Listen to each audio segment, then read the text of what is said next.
Hingga kini upaya pemadaman TPA Jatiwaringin yang terbakar masih terus dilakukan. Tim Manggala Agni, Kementerian Kehutanan, memasang pipa metode injek untuk menjangkau titik api di dalam tumpukan sampah. Dan sebelumnya, helikopter waterbombing juga sudah dikerahkan untuk memadamkan api. Namun tak hanya itu, kesehatan warga kini terancam karena terdampak asap kebakaran.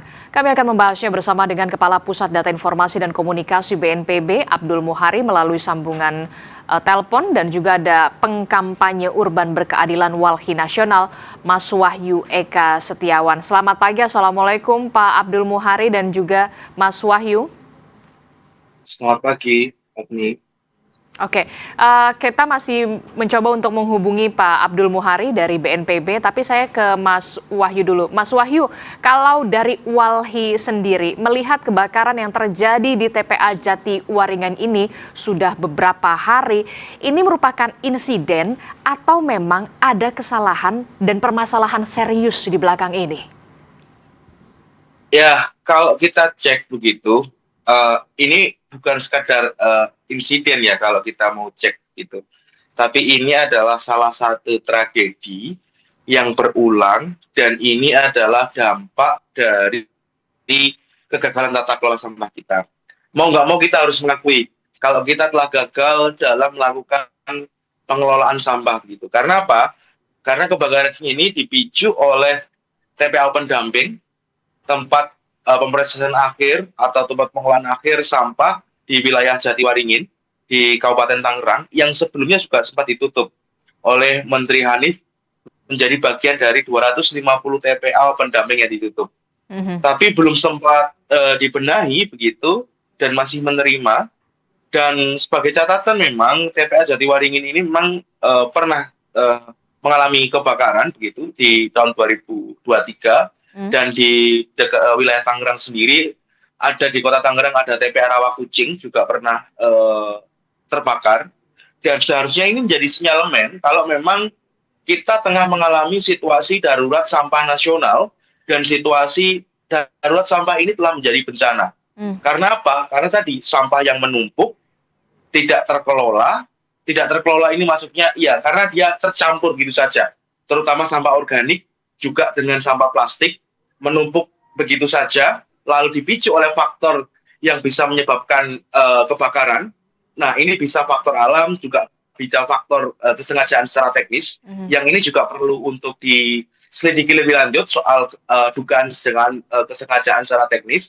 Karena kalau kita cek di wilayah sana, puncak suhu harian itu mencapai 33 derajat, terutama untuk wilayah tersebut. Dan soal angin itu berada di secara temperatur anginnya itu bisa mencapai sampai 34 derajat Celcius kalau kita cek di Open Meteo begitu. Dan anginnya cukup kencang ke arah barat begitu. Dan ketika tumpukan sampah ini menjadi metana dan sifatnya dia panas, tersulut, maka dia akan menjadi api dan apinya itu sekam sampai ke bawah, layaknya kebakaran gambut. Sehingga ini menunjukkan kalau ini ada problem tata kelola sehingga memicu perluasan metana dan memicu kerentanan bencana seperti itu. Oke, ada kesalahan berulang yang harus segera diatasi. Ada juga Anda menyebutkan ada kesalahan tata kelola dalam pengelolaan sampah di Indonesia sehingga menimbulkan bencana. Saya ingin ke Pak Abdul Muhari dulu dari BNPB. Pak Muhari, selamat pagi. Bisa mendengar suara Adisti dari studio, Pak Muhari? Pagi, Mbak Adisti. Iya, Pak Muhari, BNPB kemudian otoritas terkait terus melakukan upaya pemadaman secara masif dari hari ke hari dengan waterbombing, helikopter, kemudian juga ada sistem injek. Apakah ada perbaikan di sana atau progres dari kebakaran yang semakin berkurang atau seperti apa Pak laporannya hingga hari ini? Ya, dari hasil Pak Muhari? kemarin,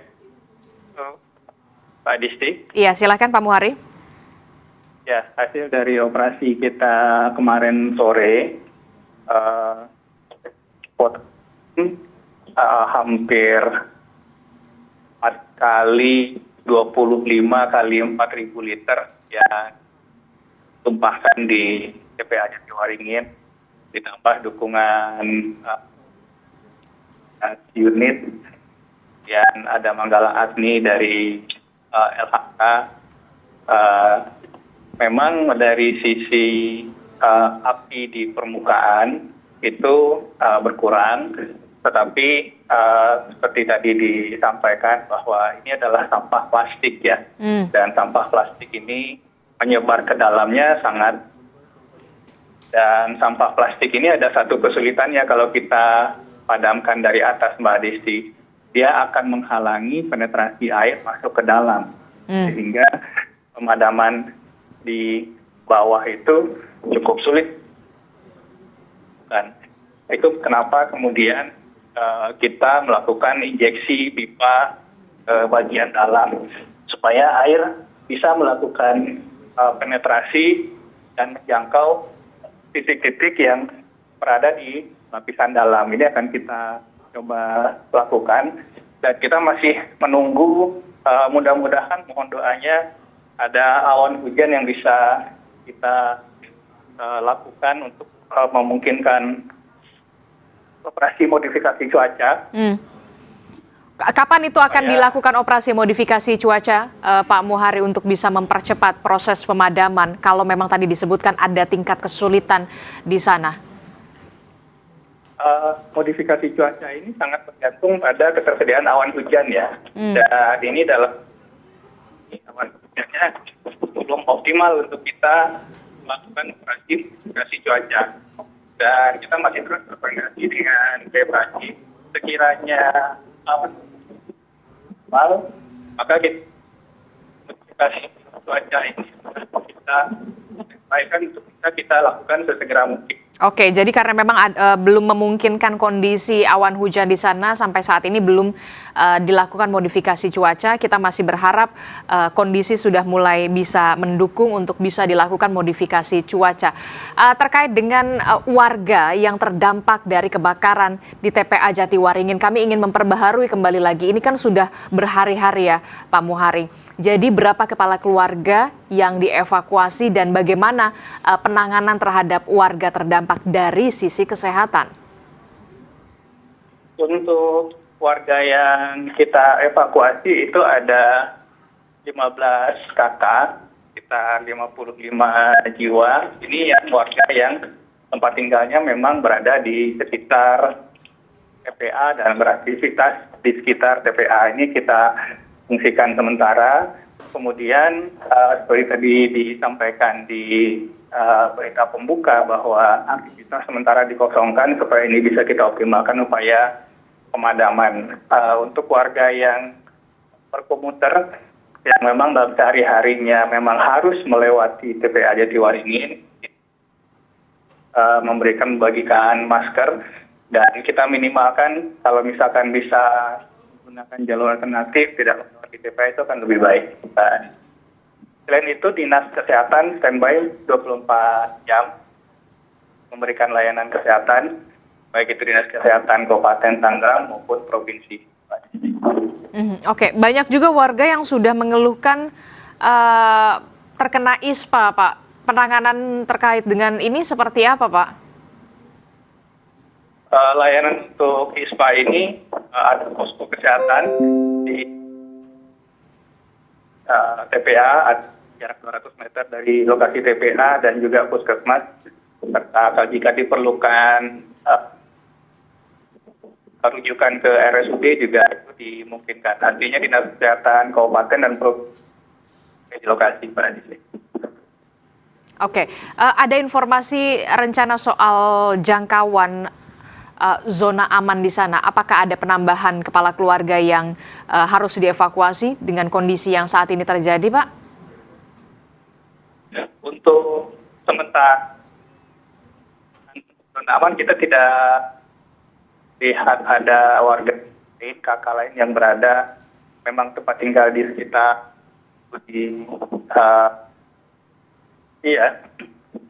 untuk sementara kita tetap di 15 kakak itu, tetapi kita membatasi komuter atau aktivitas di sekitar lokasi TPA. Oke, nanti kita akan menanyakan kembali Pak soal bagaimana penanganan terhadap warga terdampak kebakaran TPA Jatiwaringin yang sampai saat ini masih mulai mengeluhkan terkena ISPA. Saya mau ke Mas Wahyu. Mas Wahyu, ini tentu harus menjadi perhatian serius, tidak hanya dari pemerintah kabupaten setempat, tapi juga pemerintah pusat.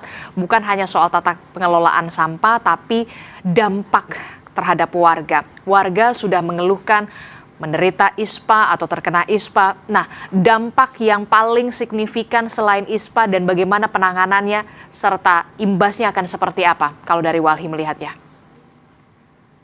Ya, tentu kalau kita bicara dampak dari kebakaran ini luas ya, karena akan ada kita bicara polusi udara dan kontaminasi air lindi.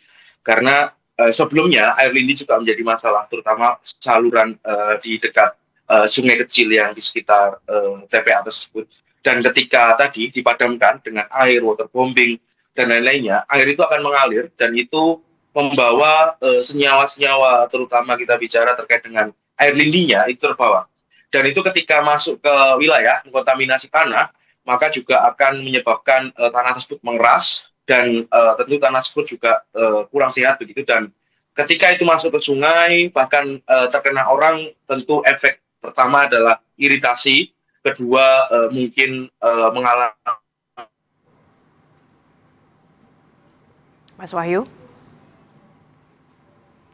Oke, baik, kita akan kembali mencoba untuk memperbaiki jaringan komunikasi bersama dengan Wahyu Setiawan dari Walhi. Kalau kita lihat sudah memasuki hari ke-5, upaya pemadaman masih terus dilakukan di TPA Jatiwaringin yang sampai saat ini masih terbakar. Pemadaman masih terus dilanjutkan. Mas Wahyu, tadi sempat terkendala sedikit sinyal, silahkan dilanjutkan kembali. Ya. Ada beberapa hal yang kemudian harus disoroti selain dampak dari ISPA, tapi juga ketika air itu terkontaminasi juga bisa gatal-gatal ya, begitu ya, ke kulit ya. Iritasi dalam jangka pendek, jangka panjangnya kita bicara soal kanker begitu, dan kita sebutnya sebagai air lindi begitu, sebagai salah satu residu dari sampah itu sendiri. Lalu kalau soal polusi udara, itu ada dua kandungan yang paling berbahaya, yakni furan dan dioksin sebagai dampak dari pembakaran sampah tersebut. Dan itu ketika kena kita, itu tentu akan berdampak pada apa? Pada soal ISPA tadi, infeksi saluran pernafasan akut, bahkan juga dapat mempengaruhi penyakit ini adalah jantung begitu, lalu juga akan berdampak juga dengan kanker dalam jangka panjangnya. Kita bicara jangka panjang karena penyakit-penyakit itu dalam beberapa penelitian begitu, salah satunya misal health effect associated with gradually managed landfill yang diteliti oleh Agnes begitu di tahun 2018 mengatakan ya salah satunya ada penyakit pernafasan kronis, kanker, dan juga gangguan jantung serta darah. Dan WHO pernah mengingatkan soal itu, terutama di guideline air pollution begitu, bahwasannya memang pembakaran secara terbuka itu akan berdampak pada kesehatan dalam jangka panjang maupun jangka pendek. Lalu kalau kita bisa menyoroti ini, tentu ini menjadi perhatian serius. Ketika bencana ini terus dibiarkan begitu, apalagi nanti misal yang saya dengar Jatiwaringin ini akan jadikan situs pembangkit listrik tenaga sampah yang sistemnya juga akan insinerasi, yang kita sebut sebagai solusi palsu, tentu juga akan keliru. Karena sampah terbakar saja dengan skala yang lebih luas begitu, itu berdampak secara langsung. Nah, apalagi kalau kita bicara soal PSEL, yang dia ketika nanti jadi begitu, polusinya yang kita juga belum bisa tahu begitu, seperti apa polusinya, apalagi sampah yang tercampur antara organik dan plastik, tentu juga akan beresiko. Apalagi itu produksinya adalah tiap hari dengan jumlah sampah hingga 5.000 sampai 7.000 ton per hari yang dibutuhkan, tentu akan jadi masalah. Sehingga kami mendorongnya adalah untuk mengatasi masalah kesehatan, tentu yang kami dorongkan adalah hentikan persoalan sampah ini dengan mengelola sampah di hulunya, stop sampah organik masuk ke TPA, tentu ini dibutuhkan keseriusan dan bagaimana peta jalannya. Dan TPA ini harusnya hanya residu-residu saja. Semua jenis sampah itu sifatnya dia hanya residu. Jadi sekarang nanti harapannya tidak ada lagi sampah yang tercampur dan itu semua masuk ke TPA. Kalau ini terus dibiarkan tidak hanya kebakaran, tapi akan jadi gunungan. Ketika musim hujan juga akan berpengaruh pada apa?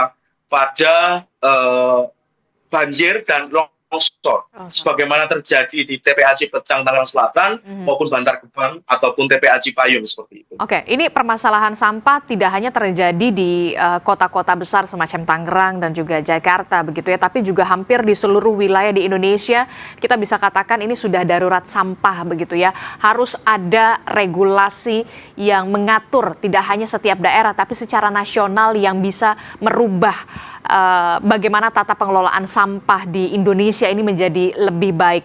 Dari jangka pendek, kita membahas jangka pendek dulu. Apa yang seharusnya bisa dilakukan oleh pemerintah untuk pengelolaan sampah ini? Dan jangka panjang ke depannya seperti apa? Singkat saja. Ya, dalam jangka pendek, tentu yang dibutuhkan sekarang adalah ditutup TPA tersebut. Dan memikirkan... Kalau ditutup, bagaimana solusi selanjutnya? Mencari situs pengganti untuk sementara. Karena apa? Karena TPA terbakar nggak mungkin kita dumping sampah di sana, itu nggak mungkin begitu. Artinya memang harus ditutup sembari melakukan evaluasi dan penataan ulang begitu. Nah, mencari situs pengganti ini pun juga harus hati-hati. Karena apa? Karena itu juga rawan akan jadi TPA baru seperti itu. Makanya dalam jangka pendek dan jangka panjang nanti akan terhubung. Bagaimana pengelolaan sampah di hulu itu nanti akan menentukan kira-kira TPA ini akan masih seperti itu dan menjadi pusat bencana atau menjadi lebih baik lagi. Nah, secara jangka panjang tentu yang kami dorongkan di sini adalah patuhi Undang-Undang Nomor 18 Tahun 2008. TPA open dumping saja itu sudah melanggar di pasal 44 dan juga melanggar dalam hal ini konstitusi serta UPPLH begitu.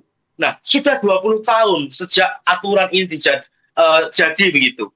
Dari sejak tragedi Lewi Gajah hingga sekarang. 20 tahun ini kemana begitu? Bagaimana Jakstranas? Apa sudah dijalankan? Jakstrada seperti apa? Tidak dijalankan. Kami mendorongnya adalah ini semua dijalankan, konsekuen lah. Kalau semua dijalankan 5-6 tahun, ini paling enggak 20-30% timbulan sampah di TPA bisa diatasi begitu. Pertama yang perlu didorongkan adalah penguatan infrastrukturnya, terutama TPST 3R. Kedua adalah edukasi. Ketiga adalah insentif. Dan keempat tentu apa? Budgeting untuk daerah. Daerah ini seringkali tidak mendapatkan budget yang baik dari pemerintah pusat begitu untuk mengelola sampah. Dan selanjutnya adalah koordinasi antara daerah dan pusat. Jangan lepas tanggung jawab antara pusat dan daerah begitu. Semua harus terorganisasi dengan baik dan mengatur kira-kira seperti apa tata kelolanya. Banyumas sudah menjadi contoh yang baik begitu. Artinya harus direplikasi. Bahkan di Jakarta ada satu RT di Malakajaya yang bisa mengelolanya. Nah, artinya sudah banyak contoh begitu dan harusnya memang konsekuen dengan roadmap, dengan rencana kerjanya, terutama mendorong dalam hal ini adalah tanggung jawab produsen itu juga harus diperkuat. Dan keempat tentu ya harus ada political will untuk menjalankan ini. Sampai mau kapan kita mengeluh bahwasannya oke, ini jadi masalah karena belum selesai begitu. Sampai kapan kita akan membiarkan hak warga tercerabut, hak kita tercerabut, dan sampai kapan kita akan membiarkan bencana-bencana yang lebih besar akan terjadi di masa depan seperti itu. Oke, ini perlu waktu yang panjang untuk bisa melakukan perbaikan yang dalam tanda kutip ya sudah kadung untuk sudah terjadi ini begitu ya. Tapi kalau dari sisi payung hukum, Anda mengatakan ini sebenarnya sudah jelas regulasinya. Tinggal bagaimana political will-nya yang harus benar-benar dijalankan, Mas Wahyu. Ya benar, karena gini, aturan sudah ada. Tinggal menjadi itu aturan teknis. Tapi seringkali di level kementerian, itu kadang misal gini, untuk sampah organik, ini sampai sekarang belum ada loh peraturan payung begitu untuk pengelolaan sampah organik. Ketika misal Pramono Anung mengeluarkan surat edaran untuk membatasi sampah organik, jangan sampai masuk ke TPA begitu. Tapi di aturan payungnya itu nggak ada. Sehingga belum menjadi kewajiban negara, terutama menyediakan apa? Menyediakan infrastruktur dan juga budgetnya. Kedua, belum ada payung untuk aturan pembatasan plastik sekali pakai. Nah, ini pun juga belum ada. Artinya, itu yang perlu didorongkan regulasinya, baru nanti akan diturunkan menjadi implementasi. Yang seringkali terjadi di sini udah ada regulasi, tapi implementasinya lemah begitu. Lalu ada implementasi yang sudah agak baik begitu, tiba-tiba regulasinya nggak ada. Artinya semuanya harus dibenahi, baik dari regulasi maupun sampai implementasinya. Ini yang sering kali kami ingatkan ke pemerintah begitu, untuk benar-benar konsekuen dengan apa yang sudah ada, diperbaiki ketika memang implementasinya nggak sesuai, dan tentu harus memikirkan 5 tahun ke depan ini mau apa, apakah mau sama dan hanya sekedar fokus pada teknologi saja, atau belajar soal tata kelolanya. Menteri itu sudah ke Jerman, sudah ke Inggris kemarin, tapi yang dilihat hanya teknologinya. Kita ini sangat tergila-gila dengan teknologi, tapi melupakan hal dasar, yakni apa? Tata kelolanya, seperti itu. Oke. Saya ingin ke Pak Muhari. Pak Muhari masih bergabung dengan Adisti di studio, Pak Muhari? Pak Muhari? Masih Mbak Adisti. Iya, Pak Muhari, terakhir Pak Muhari, singkat saja. Setelah skenario menggunakan helikopter untuk bisa metode waterbombing, kemudian juga ada sistem injek yang menggunakan pipa, langkah selanjutnya apakah ada skenario baru lagi untuk bisa melakukan upaya pemadaman yang lebih optimal? Kalau kita lihat ini kan sudah mau masuk ke pekan pertama ya soal upaya pemadaman ini, Pak. Iya, ada 2 hal ya yang mau saya sampaikan. Pertama, memang kita saat ini kondisi kebakaran yang sudah terjadi, tentunya fokus kita mengatasinya dulu. Ini sudah fase krisis atau tanggap daruratnya. Artinya seluruh daya dan upaya akan kita kerahkan.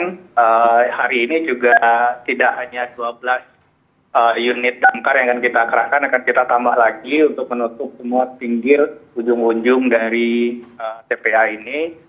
OMC kita harapkan, kita berdoa supaya awan hujannya ada, supaya kita bisa optimalkan.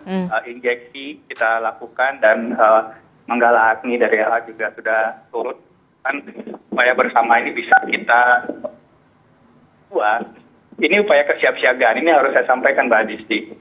Tahun 2000, pada fase periode El Nino sebelumnya, ini kan kita periode El Nino yang 2026, 2027. 2023 itu secara total ada 46 titik TPA, 46 titik, dan ini di periode El Nino saat ini 2026 kita sudah mulai ada kebakaran lagi di Jatiwaringin juga terbakar.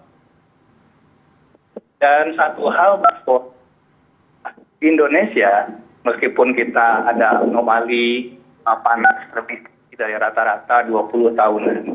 Tapi yang tidak terbakar begitu saja. Gas metan ada, tapi dia tidak memicu. El Nino itu faktor katalis. Dan yang membakar itu adalah faktor kelalaian kita sendiri. Ada sampah yang tidak terawasi di situ. Nah, ini yang kami mengimbau, ayo mari sama-sama kita jaga lingkungan kita. Tidak membuang rokok di puntung rokok di sekitar daerah-daerah mudah terbakar. Tidak hanya 2023 periode El Nino, tidak hanya tempat sampah, pinggir tol pun terbakar. Jadi mari sama-sama kita jaga lingkungan, kita jaga perilaku supaya kita menghindari pinggir El Nino saat ini. Oke, periode El Nino inilah yang harus diwaspadai, termasuk juga peringatan keras juga tidak hanya bagi pemerintah, tapi juga bagi masyarakat untuk bisa meningkatkan kesadaran, untuk bisa bijak dalam hal pengelolaan sampah, dimulai dari paling kecil, dari keluarga, sampah rumah tangga, begitu ya, untuk bisa dipilah mana yang sampah organik, mana yang sampah plastik, dan terus dari hari ke hari mengurangi untuk sampah plastik. Terakhir, saya ingin ke Walhi, Mas Wahyu, 3 poin kritis Anda. Pertama, jangan hanya salahkan warga. Pertama, harus buat kebijakan dan juga implementasi, terutama konsekuen pemerintah untuk mendorongkan tata kelola sampah yang baik dan benar. Kedua, sampah ini adalah tragedi ini menunjukkan bahwasanya ada hak yang terampas begitu, yakni apa? Hak atas kesehatan dan hak atas lingkungan yang baik dan sehat. Dan ketika ini nggak diselesaikan begitu, maka ada hak yang terampas selanjutnya. Ketika hak terampas, berarti ada produktivitas yang terampas. Yakni apa? Tentu ini akan berkorelasi dengan apa? Dengan kemiskinan begitu, yang mana sehari-hari sudah kerja, terkena polusi, tentu akan meningkatkan lagi kerentanan mereka, dan ini juga akan menjadi hambatan terutama untuk mendorong pengentasan. Salah satunya juga kita bicara terkait dengan upaya untuk mendorong lepas dari kemiskinan. Artinya semakin banyak polusi, maka orang akan semakin rentan miskin. Ketiga, tentu yang penting untuk saya sampaikan adalah bencana ini adalah hasil dari kegagalan tata kelola sampah yang berpadu dengan krisis iklim, terutama tadi kita bicara soal El Nino. Wali telah menyebutkan bahwasanya hati-hati dengan El Nino ini, terutama udara panas dan juga yang berpadu juga dengan metana, ini akan menghasilkan bencana yang luar biasa begitu. Dan sekarang sudah terbukti. Artinya kita perlu untuk melakukan sinergi ataupun kolaborasi untuk apa? Untuk memperbaiki bersama, terutama tanggap bencananya, kolaborasi dari KLH, pemerintah daerah, BNPB, dan juga dengan BMKG untuk mulai memunculkan early warning system agar ke depan itu bisa dimitigasi sembari kita melakukan penataan ulang di hulu dan sembari kita memperbaiki semuanya, sehingga apa? Bisa diminimalisir soal korban-korban dan juga dampak yang mengganggu kehidupan warga itu sendiri. Oke, baik, terima kasih pengkampanye urban berkeadilan Walhi Nasional, Mas Wahyu Eka Setiawan. Sebelumnya ada Kepala Pusat Data Informasi dan Komunikasi dari BNPB, Pak Abdul Muhari telah bergabung bersama kami melalui sambungan telepon. Terima kasih Bapak-Bapak, Assalamualaikum, selamat pagi. Selamat pagi. Pagi, Mbak Anisti.